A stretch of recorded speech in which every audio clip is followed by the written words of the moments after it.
Hi everyone, welcome back to Growing with Lulu and Rue. Today I got some transplants from my local nursery that I'm going to be putting in my garden today. I have some Swiss chard.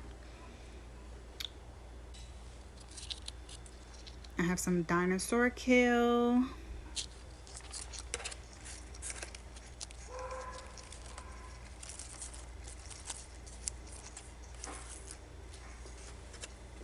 Yes.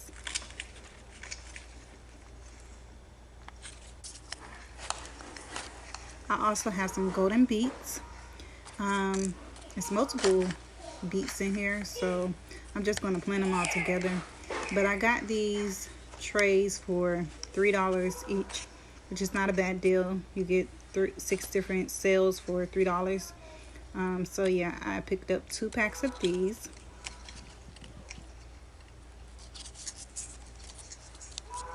And here's what they look like. And they mature, well, yeah, they mature between 60-65 days. So yes.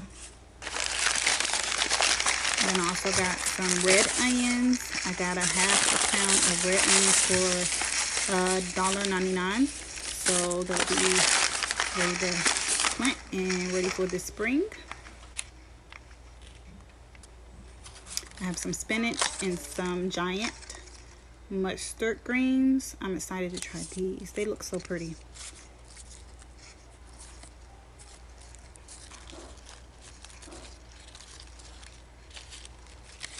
Also have some cabbage, some more beets, and some Brussels sprouts. So yeah, that's what we have. So here we are, we're outside. I also grabbed some mulch from the tractor supply store to mulch the bed with, to keep in the moisture in the soil for the transplants and all the other plants. And I also got some mushroom compost that I'm going to be putting down to further, well, put some nutrients back into my soil. I'm reusing my soil. And I also have some all-purpose garden tone fertilizer that I'm going to be adding to the soil.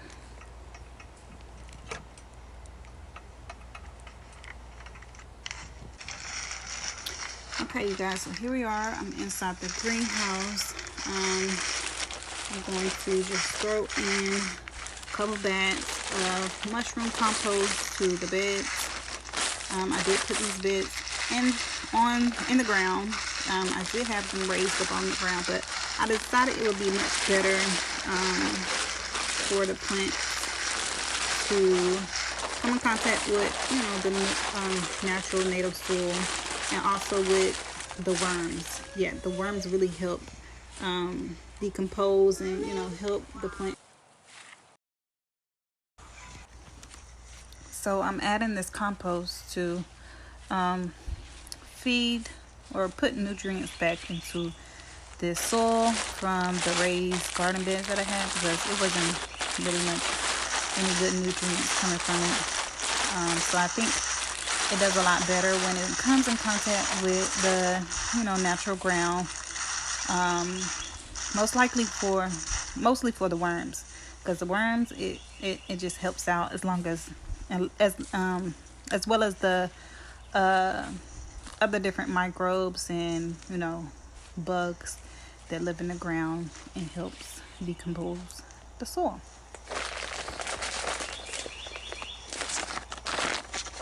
It helps fertilize the soil. But to help out, I am going to put some organic fertilizer to give the transplants a start, to get a good growing start when we put these in the ground, so they can flourish and grow and do what they need to do, so we can eat good. And this is an all-purpose fertilizer. And we're going to put the spinach in this box.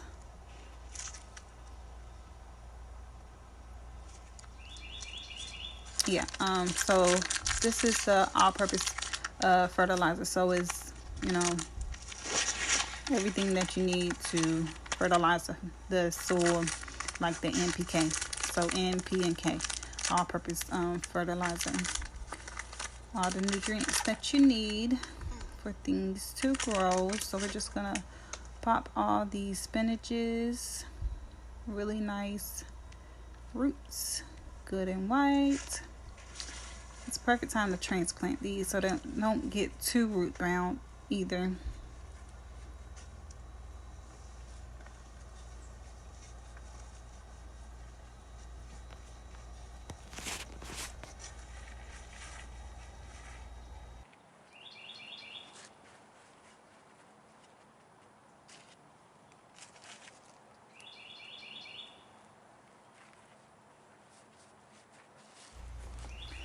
So the plants that I chose, well, mostly the plants that are out, that are selling in the nursery, they are plants that thrive in cool weather and, you know, tolerate mostly a light frost, or if they're fully, you know, frost tolerant. So spinach is one of those, as well as the other things that I got: the beets, the spinach, the cabbage, and Brussels sprouts, and the Swiss chard. All of those, all the things that you see out in the nursery right now, they are for the cool season.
So a greenhouse, if you don't know, it is powered by the sun, renewable energy.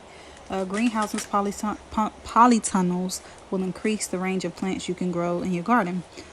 So you can propagate plants and, you know, help them get a head start on things.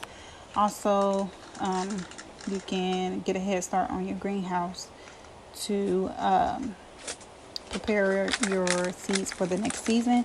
say if so, like the soil isn't warm enough, like the ground is too cold to put your plants out, you can get a head start and let them grow inside your greenhouse, because it's encapsulated, so much heat from the sun, and it's closed off inside, so it keeps the heat inside, and to the humidity keeps everything pretty much warm to get a good germination and a start to get things growing.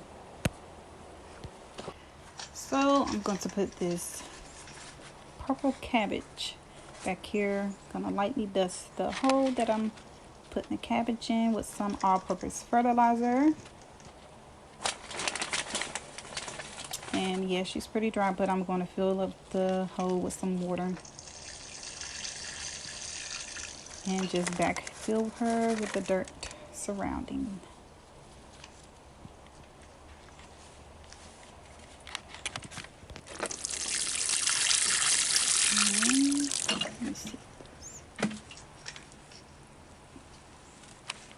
And I'm just going to pop off the little leaves that look like a cabbage worm or something. A moth probably got to it. And they'll just keep going back. So just pop off the dead ones or the damaged ones that have taken a beating, and she'll be okay.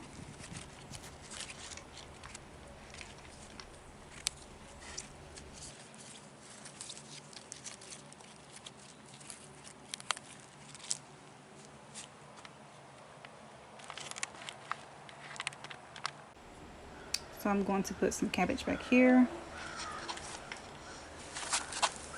And I sow some carrot seeds all through here. And mustard greens back here. These are so pretty. I just can't wait. And yep, that's the purple cabbage. And I put some lettuce in between. And over here we have the golden beets on the edge of this bed, the touchstone gold. And some purple cabbages back here. I just love the veins on them. And here we are.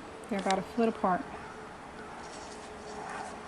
And it's the Ruby Perfection cabbage.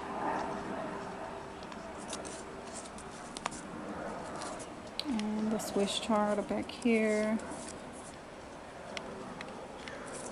And one little cabbage. And I put some lettuce back here.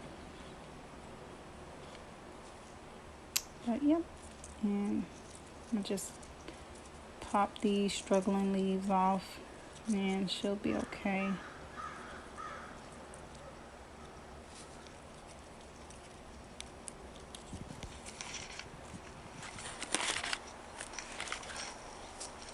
And on the outside of the greenhouse I put some red onions along the cattle panel, on the back sides of the cattle panel, or the insides of the cattle panel.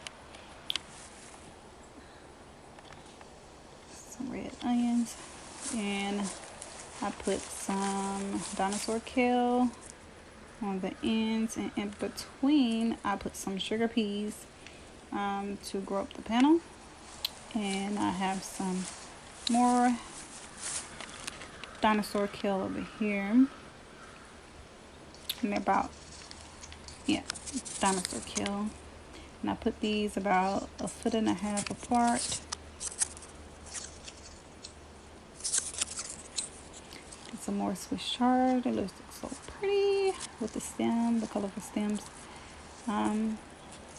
People say they taste just like spinach, but they just have colorful stems. So yep, we have that.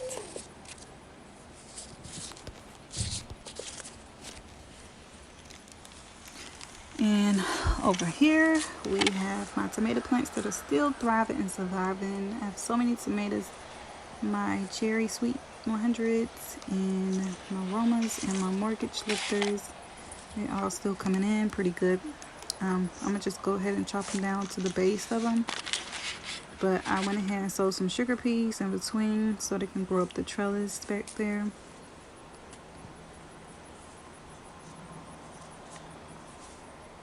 And I put some seeds down in between. I don't remember, to be honest. I need to label things.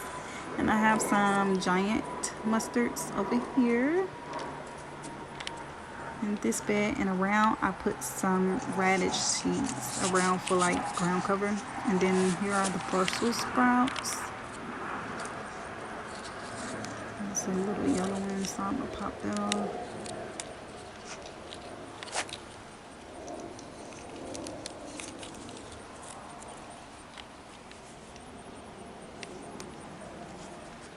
And yes, this is an old squash. It did not do good at all. So, but I'm gonna just leave it and let it feed the soil. And over here we have some cabbage, and around I sowed some radish seeds for ground covers around the cabbages. And over here I put some red onions on the edge of the bed. And this is my mustard green, giant mustard green that I planted this summer. Well, towards the end of the summer. But yeah, I did have 3, but that was the only one that survived. Pop these off.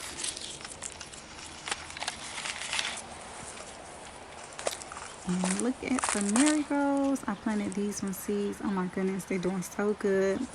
And I have this giant one. Oh my goodness, I didn't realize they got so tall. Like, it's about as tall as me, and I'm like 2.5, 3. And yes, look at this. Oh my goodness, they got so tall. But yes, I also have a zinga over here. Squirrel broke it, ran on the fence and snapped it in half, but they're still so pretty. And it's huge. But I'm letting these dry up so I can plant them again for seeds. And I also have a sunflower over here that I'm letting drying up so I can save the seeds. And it looks like it's a bug in there or something. But yeah, that is about it. And I am going to extend the garden. I'm working on extending it slowly but surely. But yeah, I'll put some sugar peas down. Oh, and these are the beans that have been growing all summer long. There's so many still growing in.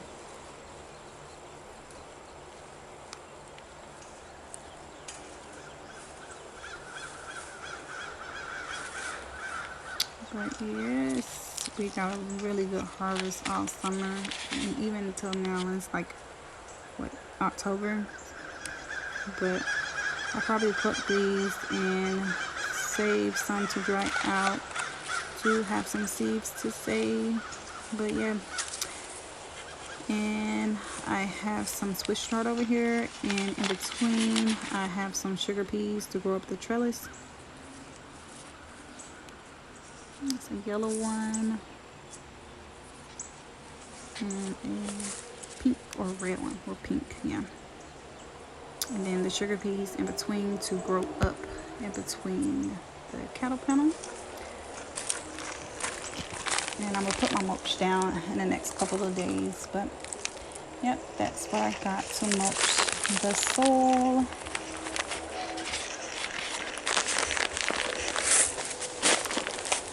And yeah, that's it, you guys. I hope this inspires someone to go out and sow a seed. Oh, let me show you guys. I got on clearance from the Tractor Supply. I got this tin can bucket carrier. I don't know what you call it, but I figured I could put my tools and stuff in it when I walk around the garden, so I don't have to run all over the place. Also got this seed box. Oh my goodness, it's so cute. But yeah, it's really good. It's airtight. Can barely open it. So yeah, I got them on sale for about $7-8. But that's it, you guys. I hope this inspires someone. Go out and sow a seed. Let's do it.